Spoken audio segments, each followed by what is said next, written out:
buenos días. Estamos aquí el lunes 4 de agosto, ya empezando el 8º mes del año. Qué rápido se me ha ido. Sofía, muy buenos días. Gracias por acompañarme el día de hoy. Francia, ¿cómo estás? Bueno, aquí una vez más en Voces y Opiniones. He estado creo que 2 veces, ¿no? Sí, un poquito más, yo creo. Ya tengo que acostumbrarme, a ver si que ya me animo a quedarme y acompañarlas un poquito más aquí en este programa, que la verdad es que estamos muy contentos de que ha crecido mucho, la gente tiene muy buena opinión de Voces y Opiniones y trae las noticias, además de noticias, entrevistas importantes con los tratamiento, los acontecer nacional e internacional. Así es, la verdad es que sí, hay mucho pegue con el programa. Algunas personas me han escrito y me han dicho que sí, que están en sintonía siempre. Les agradecemos mucho a toda la audiencia de la 96.9 y a todas las personas que nos ven por la transmisión de YouTube y Facebook. Y bueno, tenemos noticias. Un cortometraje titulado La verdad de la reconstrucción fue difundido el pasado 30 de julio en las redes sociales de la Revolución Ciudadana. La pieza audiovisual muestra las obras que se realizaron luego del sismo del 2016 en Manabí y fragmentos de entrevistas a los sobrevivientes y los supuestos beneficiarios de obras hechas bajo la gestión del ex vicepresidente Jorge Glass, sentenciado por peculado recientemente por aquellas mismas obras. En la pieza audiovisual se resalta el supuesto liderazgo del ex vicepresidente sentenciado por peculado en el caso Reconstrucción de Manabí. Está muy de moda hacer estos proyectos audiovisuales. Sí. ¿Te parece que es una buena estrategia, Sofía? Sí, la verdad que, o sea, ahora todas las formas de comunicación son válidas, ¿no? Cuando quieren dar a conocer su punto de vista, y la gente está muy metida en el tema de redes sociales, de plataformas de YouTube, Netflix, etcétera. Todas estas es totalmente un giro, ¿no? Es diferente la forma de comunicar.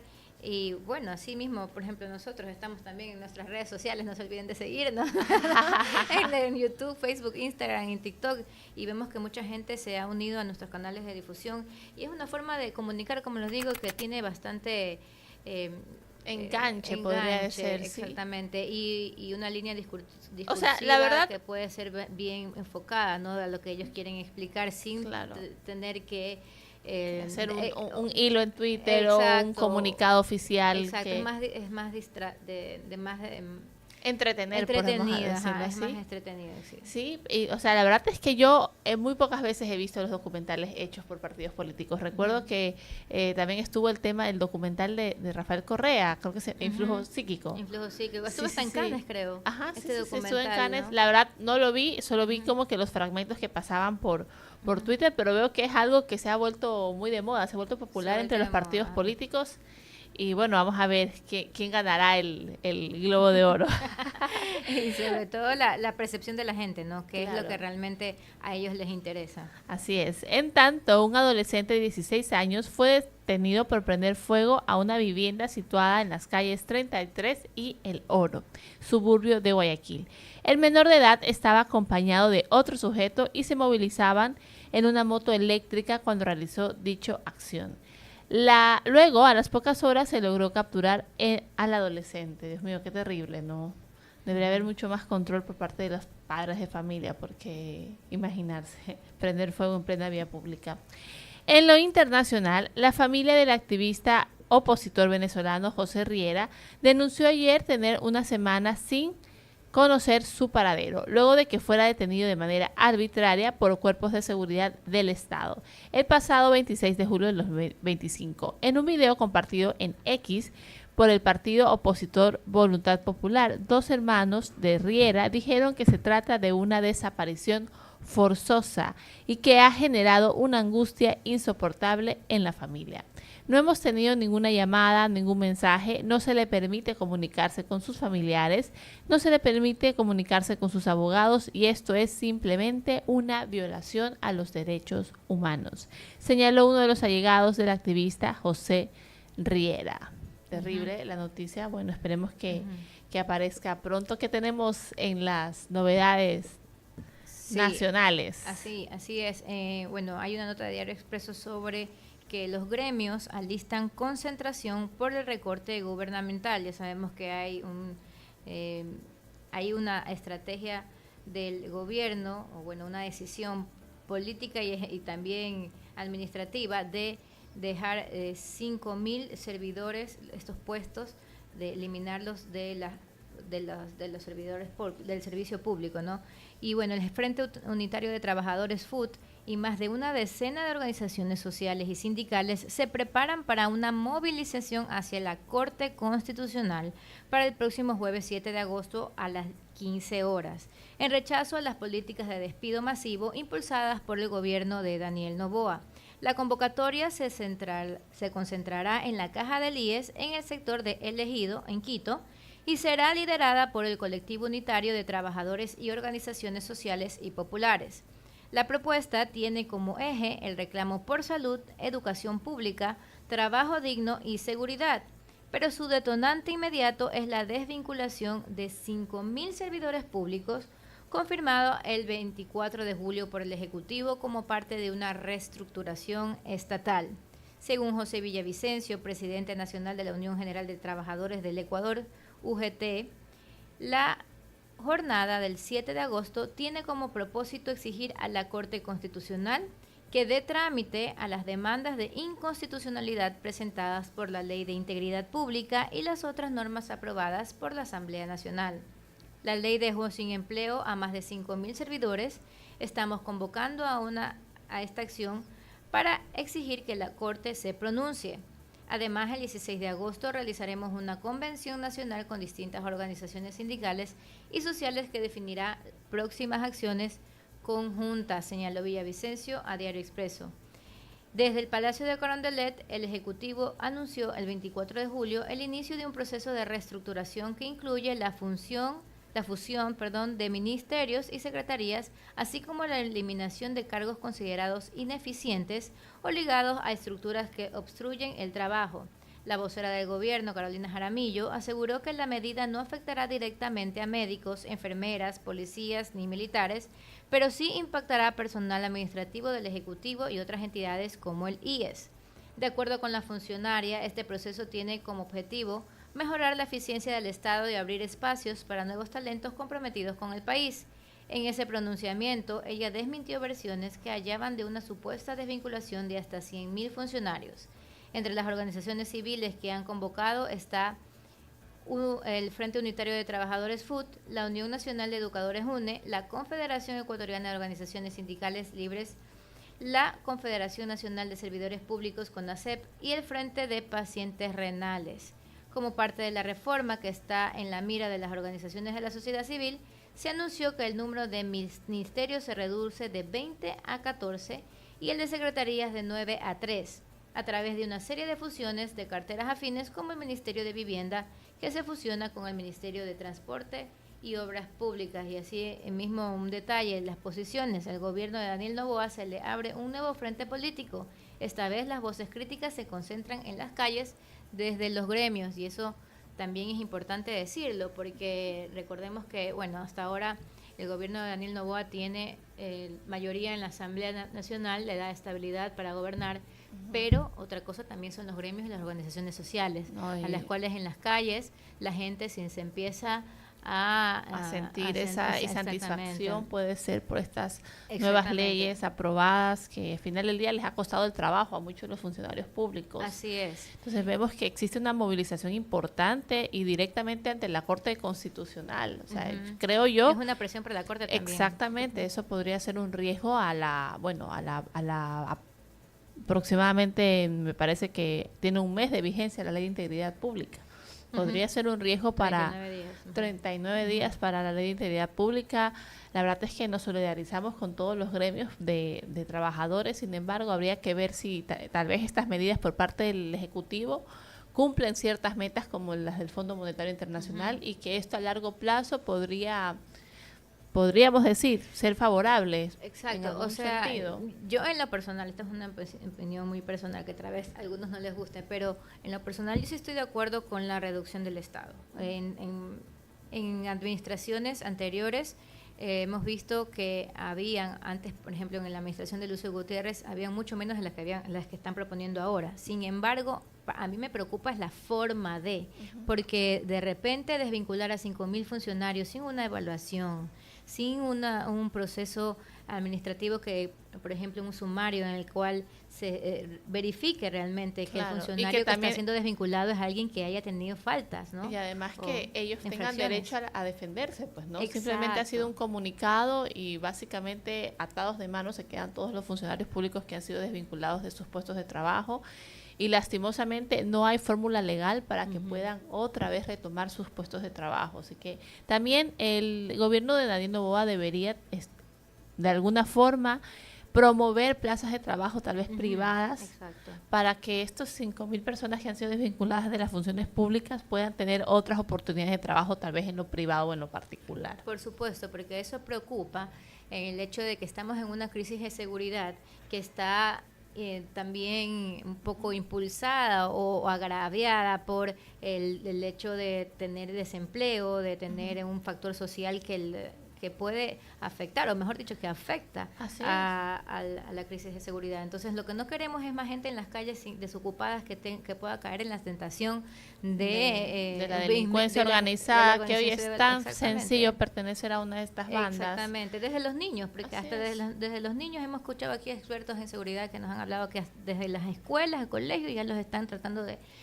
cooptar y de pagarles hasta $500 por que para una familia de escasos recursos, un sueldo de $500 es básicamente una bendición. Exactamente, pero ¿a qué costo, no? Claro. ¿A qué costo de las vidas y el riesgo de sus niños, de sus jóvenes y de sus familiares? Entonces lo que no queremos es que caigan en las garras de este crimen organizado y más bien que sea un aliciente para económico, ¿no? Y que ayude de alguna manera esta estrategia tenga también una parte social que pueda contener este factor del desempleo. Así es, y en otras noticias también aquí tenemos una nota que me parece interesante. Dice, Noboa se muestra hábil para gestionar los escándalos. La politóloga Patricia Sotomayor señala que hay un error conceptual cuando se piensa que las respuestas que dan los gobiernos y los políticos son azarosas. Para ella es evidente la premeditación al no pronunciarse sobre, por ejemplo, masacres como la de Playas. ¿Por qué? Su intención, comenta, es claramente no asumir un costo político sobre estos hechos. Para Sotomayor, tampoco es una casualidad que se haya incorporado a Carolina Jaramillo como vocera del Palacio de Carondelet desde junio. De ese modo, la imagen del presidente Noboa no aparece en el anuncio del despido de 5.000 funcionarios públicos, anunciado el 24 de julio. La imagen que queda en la ciudadanía es de la vocera, la comunicadora y no la del Ejecutivo. Su estrategia es no asumir esos costos políticos y además ir tapando una situación con hechos que les interesa posicionar. Así minimizan unos, no les dan mayor importancia y esperan que surja uno nuevo. Javier Orti, presidente de Avanza, opina que Noboa y su equipo tienen estudiado al electorado ecuatoriano. Está alejado, cansado de problemas convencionales, no está metido en temas políticos. Identifica en general una estrategia tanto política como comunicacional. Básicamente señala que todo se resume en no profundizar en lo malo y siempre resaltar lo bueno, lo que resulta popular. Como político, Orti dice estar preocupado por lo que ocurre en el Consejo de Participación Ciudadana y Control Social con concursos poco claros. Criticamos a Correa por manejarlos y ahora resulta que eso está bien. Y por criticar y pedir respeto por la institucionalidad se nos encasilla como gente que no quiere el avance del país. La verdad es que es interesante porque yo también siempre he opinado que Daniel Noboa, a pesar de ser una persona con pocas palabras, tal vez oratoriamente hablando, lo hemos visto muy poco. Me parece que el lugar donde despuntó realmente fue en este último discurso presidencial. Sin embargo, hemos visto que en las entrevistas, en las ruedas de prensa, en los comunicados oficiales, Daniel Noboa siempre es muy conciso con sus palabras. Aún así, tiene demasiado pegue entre la gente, entre el electorado. ¿A qué se deberá esto? Sí, bueno, porque utiliza una forma de comunicación diferente, en mi modo de verlo. Él utiliza los medios de comunicación no tradicionales, también tradicionales. Eso también le estaba afectando en la campaña, que no estaba Eso puede ser una forma de estrategia, una parte de la estrategia, pero no puede concentrarse solo en las redes sociales. Entonces, Claro. en redes sociales sí se presentaba sin palabras, solo con acciones, con hechos, Con tendencias. jocosos, Ajá. con tendencias, hechos jocosos que al final a la gente le causa una conexión, una simpatía. Pero también hay una parte del electorado que quiere saber más allá, y eso le faltaba para mí, en mi opinión, en la primera vuelta, el incluir a los medios tradicionales, que son tan importantes para conocer ya una postura más oficial de ciertos temas relevantes del país, Sí. ¿no? Entonces eso le estaba afectando, y ahí es cuando en la segunda vuelta el ejecutivo, bueno, Hace el este candidato cambio. en este caso de Daniel Noboa ya salió pues en televisión, recuerdo en las Claro. entrevistas, a dar y a hablar sobre temas importantes, obviamente con algo un poco más, con algo más tranquilo, de una manera bastante pensada en su forma de hablar, ¿no? Y con una postura también diferente, ya como también, aparte que era el presidente de la República, además de candidato. Así es. Entonces era importante. Él no se quería tal vez exponer a eso, pero sí era necesario. Pero de verdad, Ajá. yo siento que Daniel Noboa tiene un efecto mágico. No sé si tal vez esto se deba a esta familia, que de alguna manera es una familia idealizada por todos los ecuatorianos, tradicional, la chica de Manabí que se casa con el heredero. La historia de la princesa. Exactamente, y como que nos tienen encantados a todos, pero es un fenómeno Daniel Noboa. De telenovela. De telenovela, exactamente. Entonces, han sabido aprovechar esas cosas que a la final no sabemos si todo es parte de lo que sí es o de lo que no es, ya ellos lo sabrán. Yo creería que sí. Yo creería que sí. Es tan buen formado el equipo de Daniel Noboa que creo que incluso hasta la foto que sube está muy bien pensada. Por eso, claro, Sí, por eso. sí, No sí, sabemos si realmente en el fondo sí hay Por ahí una estrategia. Una estrategia, exactamente. Son las 8 de la mañana y con esta noticia nos vamos a un corte comercial.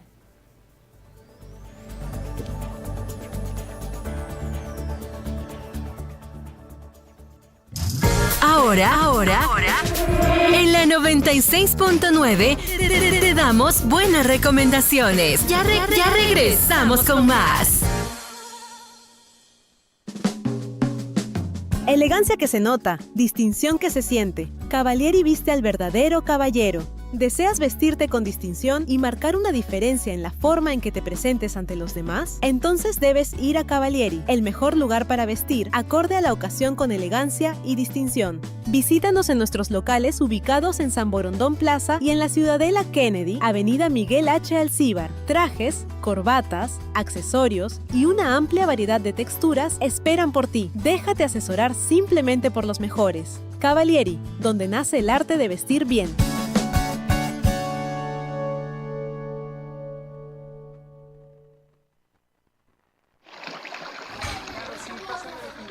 Lo que tiramos por el desagüe de cocinas, baños, talleres y patios no desaparece.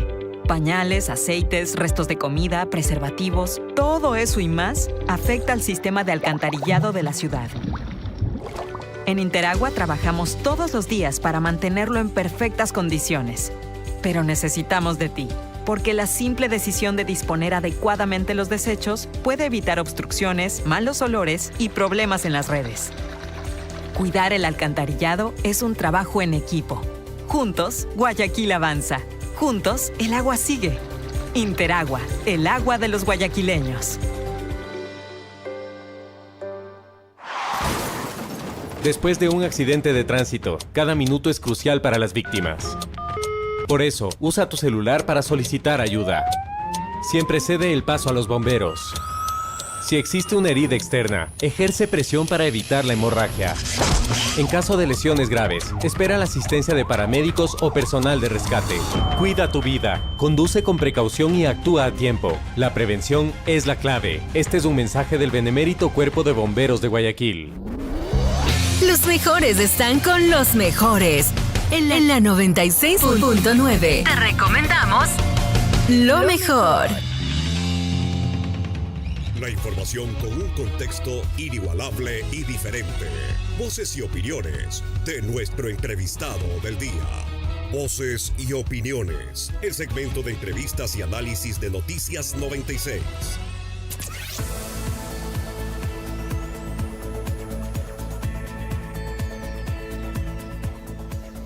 Regresamos aquí a su programa Voces y Opiniones con mi querida amiga Sofía Almeida, que me acompaña el día de hoy. Le mandamos un saludo también a Diana Holguín. Sabemos que está a full con su trabajo y bueno, la extrañaremos toda esta semana.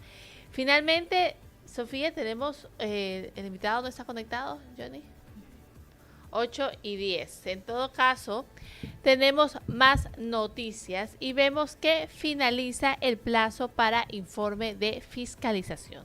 La Comisión de Fiscalización de la Asamblea Nacional deberá aprobar hasta este lunes 4 de agosto del 2025 el informe sobre el juicio político contra Yolanda Góyez, vocal del Consejo de la Judicatura, tras haber solicitado una prórroga al Consejo de Administración Legislativa para culminar la redacción del documento.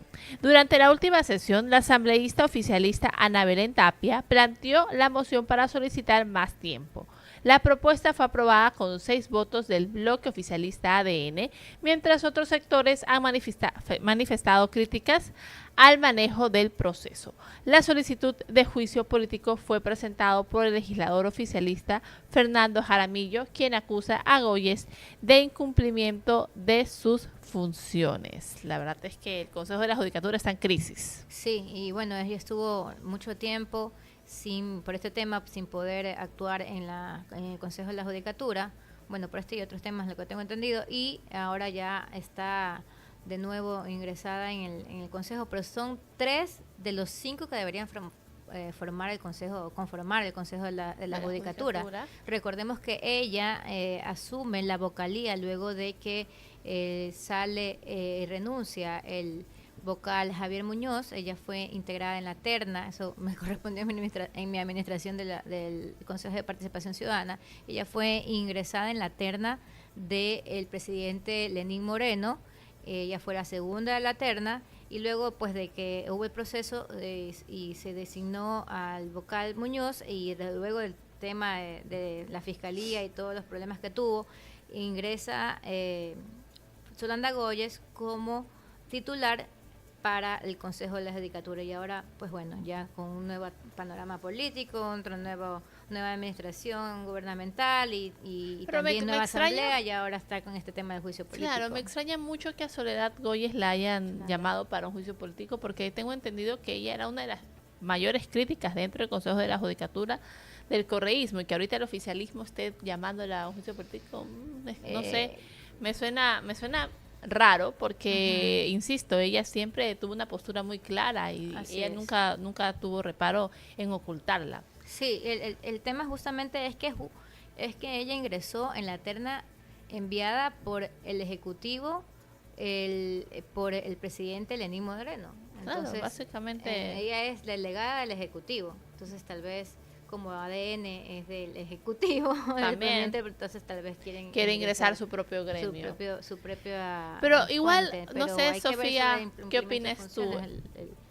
Igual siempre nos dan este concepto de que la función judicial debe ser independiente, de que las funciones del Estado en general son independientes entre sí, pero sin embargo esta elección de vocales, de ministros, de líderes o de autoridades que encabezan estas grandes instituciones igual terminan siendo decisiones discrecionales a partir del Ejecutivo, Legislativo y otros sectores del gobierno. Y si no lo son discrecionales, también son presiones políticas que se dan. Exactamente. Eso por experiencia propia lo digo, y es lo que está mal, porque para eso hay los pesos y contrapesos en el Estado, y para que están pensados así, no algo que lo creamos o lo inventamos en Ecuador, sino que a nivel mundial eso se da, y precisamente para evitar abusos o ciertas acciones que van en contra de lo ético, lo moral y lo legal, por ejemplo, también.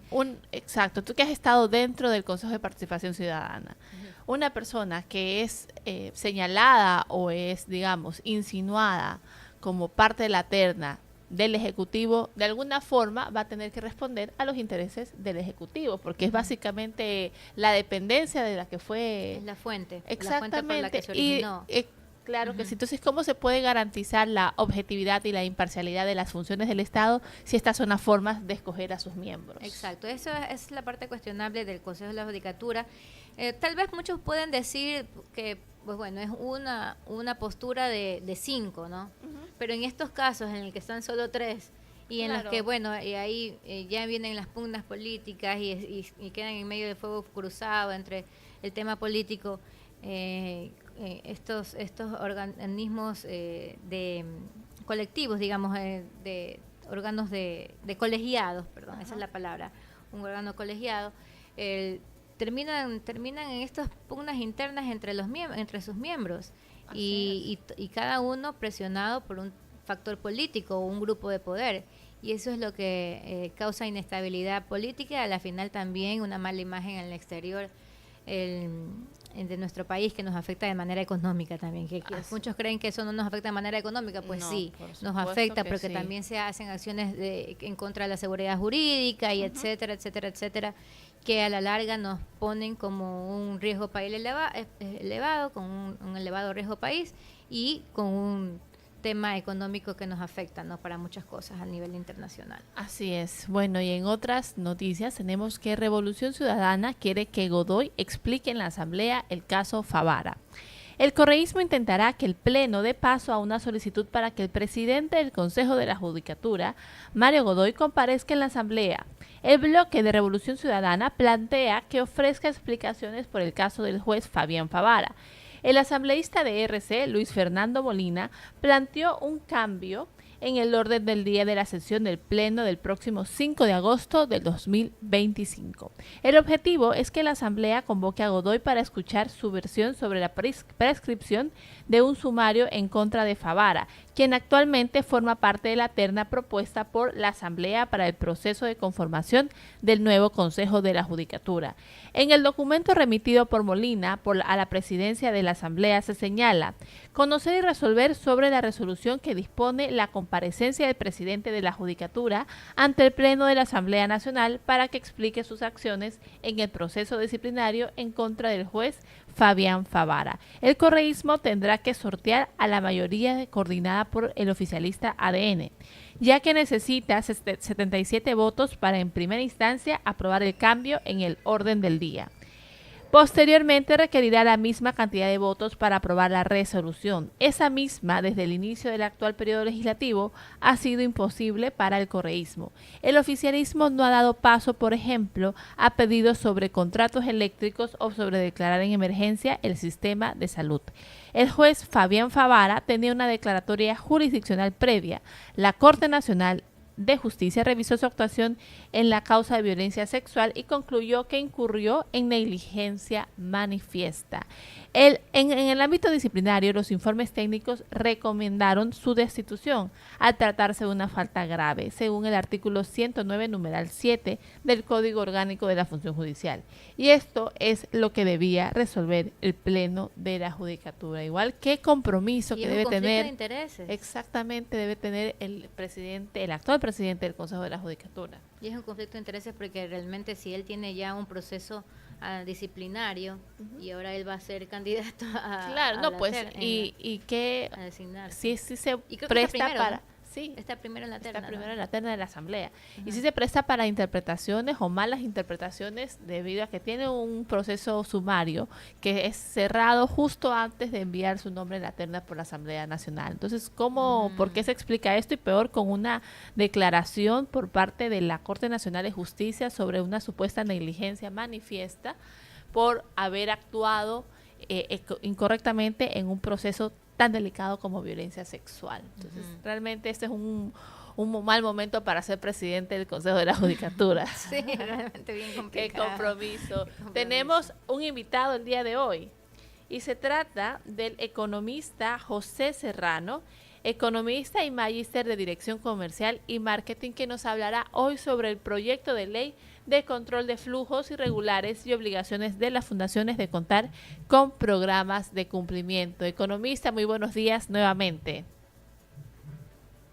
Muy buenos días, un gusto saludarlas y un saludo caluroso y afectuoso a todos los oyentes de la 96.9.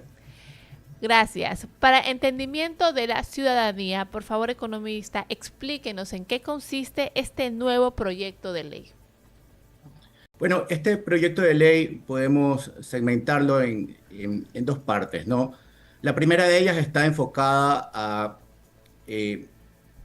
una parte tributaria en la cual se enfoca principalmente en que las utilidades no retenidas y que no han sido distribuidas a través de dividendos tengan un impuesto y que ese impuesto puede ir desde aquellos que superan el monto de $100.000, puede ir desde el 0.75 hasta el 2.5, ¿no?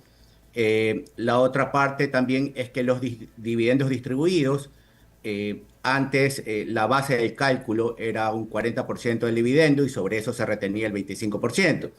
Actualmente la propuesta es que la retención o la base del impuesto sea sobre el 100% del dividendo, ¿no? Y se disminuye el tema de la tasa. Entonces, al final, a través de esta ley, de alguna manera, la semana anterior nosotros conversábamos y decíamos que el acuerdo con el Fondo Monetario Internacional nos lleva a que la recaudación fiscal tenga que elevarse un 0.2% del PIB.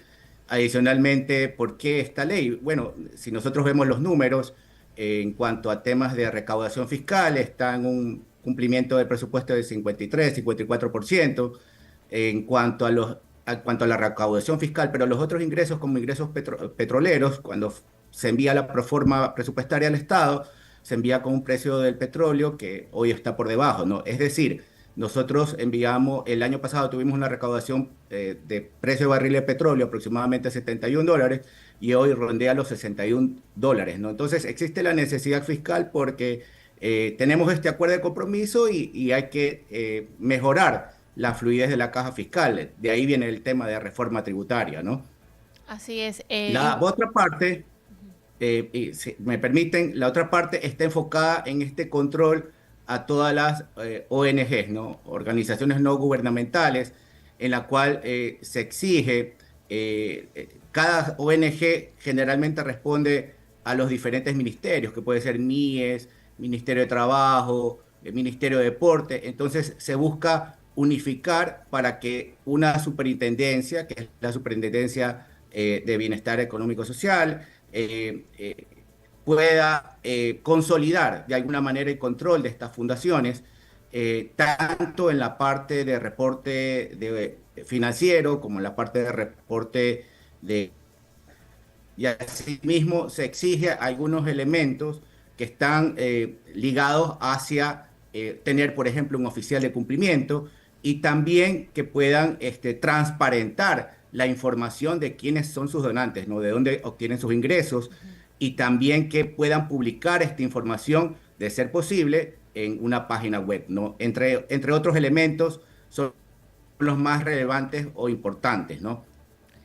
Y en ese aspecto, economista, ¿usted considera que esta es una ley para mejorar la recaudación fiscal o en efecto, como mencionan los considerandos, se trata de otra ley para aplacar el lavado de activos mediante estas organizaciones no gubernamentales? Bueno, la primera parte sí está enfocada en una mejor en cuanto a la recaudación fiscal. Evidentemente tiene sus pros y sus contras, ¿no? Pro en cuanto a la mejora de caja fiscal, cumplimiento de compromisos internacionales. El contra definitivamente va en que muchas de las empresas han dado muchos años estas utilidades retenidas. Entonces, en el proyecto de ley no es, por ejemplo, a qué año corresponde al último año, a los 2 últimos años, o corresponde a esa gran masa acumulada dice la Superintendencia de Compañías, que puede ser aproximadamente $29.000 millones que tienen acumuladas las empresas en estas utilidades retenidas, ¿no? Entonces, creo que el proyecto de ley tiene que ser mejorado en ese sentido en cuanto a especificar los años a los cuales corresponde, y en otros países también se da este tipo de impuestos a las utilidades no retenidas, no distribuidas hacia los accionistas, pero se establece un plazo también para que pudieran la Junta de Accionistas determinar qué es lo que van a hacer con esas utilidades, ¿no? Es decir, que por ejemplo, en Colombia establecen un plazo de 2 años para poder determinar si en verdad la compañía decide no distribuir las utilidades, entonces ahí recién se aplica el impuesto. Creo que son aspectos que pueden ser de mejora. Y otro aspecto en contra puede ser que esto sea un desincentivo para las empresas para acumular y mejorar su patrimonio, ¿no? Porque definitivamente si distribuyes dividendos, te graban impuestos y si los retienes, también te graban. Entonces, creo que ahí viene la oportunidad para que el gobierno corporativo o junta de accionistas también no mantenga en estas cuentas de utilidades no retenidas, sino que en verdad capitalice a la empresa y esto no sea parte de una cuenta de utilidades no retenidas, sino parte del capital de la empresa, ¿no? Eso también puede ser una mejora en el sentido que vemos que hay empresas que tienen capitales de $800 y sin embargo venden millones de dólares, ¿no? Sí, Entonces, correcto. creo que también es un incentivo para que las empresas mejoren su patrimonio. Sí, tiene sus pros y también sus contras en mi manera de verlo, economista. Ahora se obliga a que los dividendos se paguen en el momento en que prácticamente ya están considerados, ¿no? El momento en que, perdón, el impuesto se paga en el momento que ya está el dividendo, no el momento en que se paga el dividendo. Y, efectivamente. Ajá, eso está dentro de lo que sí, conozco que o sea, contra en la el ley. momento que se haga la decisión por parte de la Junta de Accionistas de distribuir el dividendo independientemente de su desembolso en efectivo, corresponde a la retención y a la empresa tiene que hacer la retención del 100%. Yeah. Y la otra parte en cuanto a este tema de lavado de activos para las fundaciones, vemos que en el pasado las fundaciones han sido objeto de mal uso. En fundaciones que se crearon muchas veces para evadir incluso impuestos o para fines en los cuales estas fundaciones fueron destinadas, incluso se mencionan eventos como el octubre de 2019, en el cual muchas fundaciones que en teoría tenían un fin social, fueron destinadas para actos que contravinieron el orden público, ¿no? Claro, por ejemplo, entonces, hay fundaciones, sí. fundaciones en las que hemos visto que acumulan patrimonio, esos patrimonios a la larga están dentro también de un fideicomiso, los fideicomisos vemos que son de familiares, trabajan ahí en esas fundaciones con sueldos exuberantes, y entonces, bueno, también es una forma de evitar o eludir impuestos o evadir, en este caso ya si se aprueba la ley. Me corrigen si estoy equivocada, pero evadir los impuestos que normalmente otras personas sí pagarían. Pero eso no ocurre solo en Ecuador, sino a nivel mundial, entiendo yo, economista. Sí, en realidad nosotros tenemos compromisos a nivel internacional con el Gafi, ¿no? Entonces, una de las peticiones es transparentar esta clase de sociedades que en realidad, ¿qué es lo que busca la ley? Desde mi punto de vista, realmente transparentar quiénes son los donantes, ¿sí? Cuál es el fin de esos fondos, en qué los utilizan, que en realidad todas estas fundaciones tengan una directiva que esté debidamente registrada, que sea reconocida, que tenga un órgano de gobierno y en este órgano de gobierno también evidentemente que tengan un código de conducta, ¿no? Un código de conducta te marca la cancha dentro de una organización, sea esta con fines lucrativos o no lucrativos, en el caso de las fundaciones, que te diga, este es el marco en el cual nosotros nos movemos y los valores que nosotros marcamos para tener nuestras relaciones comerciales, para nuestras funciones y para cumplir con nuestro fin y orden social, ¿no? Entonces, por ese aspecto es positivo. Creo que debemos, o la ley debe también caminar hacia establecer, por ejemplo, rangos, ¿no? Tú mencionaste algo importante como estos patrimonios acumulados. Puede ser el patrimonio, pueden ser los activos, pero que no todas las organizaciones sociales van a estar en la capacidad administrativa para nombrar un oficial de cumplimiento, para nombrar un control interno, para asumir este tipo de gastos, ¿no? Muchas de estas fundaciones son limitadas. Creo que ahí hay un aspecto de mejora en la ley en cuanto a determinar estas responsabilidades a mayor activo, mayor patrimonio, añadir evidentemente estos aspectos, ¿no? Evidentemente si hay a fundaciones o estas ONGs muy pequeñas, no van a poder cumplir con estos gastos administrativos adicionales, ¿no? En algún momento se hablaba por la Cámara de Comercio cuánto representa el tener todo un tema de análisis tributario para cumplir con todas las obligaciones que tienen las empresas de anexos, de impuestos, informe de cumplimiento tributario, ¿no? Y la carga que esto representaba. Creo que esto también, esta ley, si no se define esos aspectos, pudiera representar una carga muy elevada para ONGs que son muy pequeñas. Así es, y en ese aspecto, mencionando lo que usted decía, que tal vez esto pudiera ser una carga a los posibles socios o accionistas, digamos, de estas asociaciones no gubernamentales, ¿cómo este proyecto de ley podría limitar esta libertad de asociación? Bueno, es que el principio siempre va a ser el enfoque de transparencia, ¿no? Qué mejor que una fundación diga, esto es lo que nosotros recaudamos y estos son los fines con los cuales hemos utilizado estos fondos de manera apropiada y adecuada, no solamente hacia quienes son sus aportantes y donantes, sino también hacia la sociedad. No creo que lo limite, más bien creo que es un voto para que también las asociaciones, a través de esta transparencia, puedan agregar incluso algunos otros socios o aportantes, en el sentido de decir, nuestros fondos recaudados son estos y los hemos utilizado de buena manera en tales fines, ¿no? Incluso en algún momento en estas asociaciones ONG, y tomando el ejemplo de lo que tú mencionabas, del mal uso para evadir impuestos, incluso, estas ONGs podían crear o ser creadas, creaba una sociedad como en Panamá, luego creaba una ONG en Panamá y asimismo esa ONG creaba otra ONG que en Ecuador y en teoría estaba recibiendo aportes de una fundación que provenía de Panamá, pero en realidad que era una figura para evadir impuestos, ¿no? Cuando tú veías en qué utilizaba los fondos de esa fundación, lo primero que hacían era comprar un carro de lujo, ¿no? Entonces, o en su efecto tener salarios altísimos para familiares de accionistas o directivos, ¿no? Entonces, creo que la transparencia siempre transmite confianza para que aquellos que están cumpliendo su función social para la cual fueron creadas, en el sentido de decir, somos abiertos, esto es lo que nosotros recibimos y estos son los fines para los cuales nosotros gastamos y cumplimos nuestra responsabilidad social para que nuevos donantes se incorporen a este tipo de asociaciones.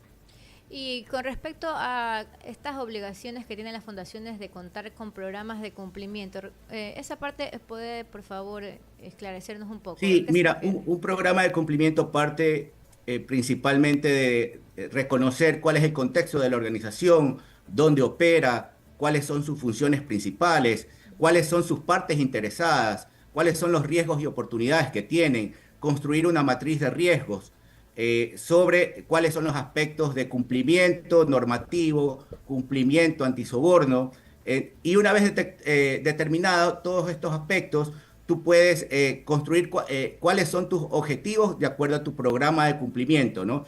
Este programa de cumplimiento nos lleva a ver muchos aspectos desde no solamente un código de conducta, un código de ética, sino también, por ejemplo, cuál es esta debida diligencia que tú debes hacer. La debida diligencia no es otra cosa que una investigación profunda, metódica, sobre quiénes son aquellas partes interesadas relevantes para ti y que pudieran afectar tu sistema de cumplimiento. Es decir, por ejemplo, si tú tienes donantes, ¿quiénes son estos donantes? Si son entidades de cooperación internacional, ¿quiénes son estas cooperaciones internacionales? ¿De dónde obtienen ellos los fondos para poder financiarte? ¿Quiénes son tus proveedores principales? ¿Cuál es el destino de estos fondos? Entonces, esta debida diligencia nos lleva a hacer una investigación de con quiénes mantenemos transacciones, inversiones o relaciones comerciales, ¿no? Y esto nos ayuda también a determinar efectivamente si existe algún socio que pudiera, socio de negocio me refiero, que pudiera estar en algún aspecto, por ejemplo, involucrado en algún tema de lavado de activos, en algún tema de financiamiento de terrorismo, que tenga alguna acusación por corrupción. Entonces, esto nos ayuda a determinar claramente en este marco de integridad que deben promover las asociaciones y ONGs, que nosotros hacemos negocios con quienes están en una línea de transparencia e integridad y que cumplen a través de esto nuestra finalidad y responsabilidad social. No, importantísimas las aportaciones que nos ha dado el economista José Serrano. Le agradecemos muchísimo por esta brillante apertura a entender de qué se trata este nuevo proyecto de ley. Uno de las, ya creo que van con estas cinco proyectos de ley de carácter económico urgente. Yo creo que esta sí cumple con todos los estándares de económico urgente. Me parece encontrarse con las anteriores. Le agradecemos muchísimo, economista, y hasta una nueva oportunidad. Muchas gracias a ustedes, un excelente día y saludos a todos los oyentes de la 96.9. Gracias. Interesante la explicación, la verdad, Sí. bastante interesante. Hay que ver qué va a pasar luego de la aprobación de este proyecto de ley. ¿Será? Es que igual, yo digo igual, la gente va a ver cómo evade impuestos, o sea, más de... Obviamente se aplaude mucho a estas iniciativas de parte de la Asamblea Nacional. Sin embargo, también hay que fomentar la cultura de pagar impuestos. Yo creo que eso también es necesario. Creo que eso es importantísimo. A veces estamos con la mejor estructura, la mejor ley, pero aquí hay algo que una vez un profesor mío de la maestría decía: se llama silogismo, pero le decimos viveza criolla. Así es, así es. Le decimos viveza criolla y la gente se la ingenia para hacer muchas cosas que a la final...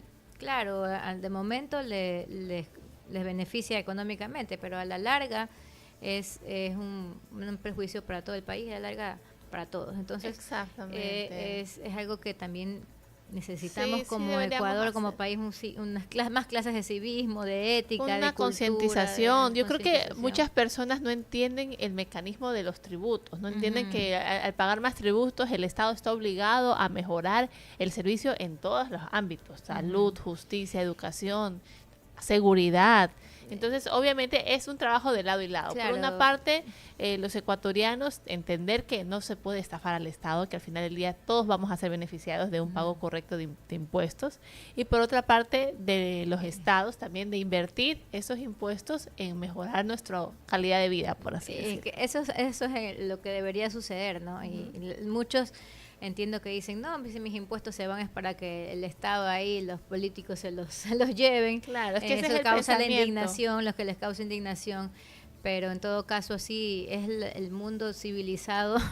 Tenemos que actuar todos correctamente. Si todos actuamos correctamente, pues todo fuera de otra manera. Pero bueno, claro, así es. nomás. Y bueno, con esta explicación, con esta reflexión nos despedimos y nos vemos el día de mañana a las 7:30 de la mañana en su programa Voces y Opiniones. Hasta mañana.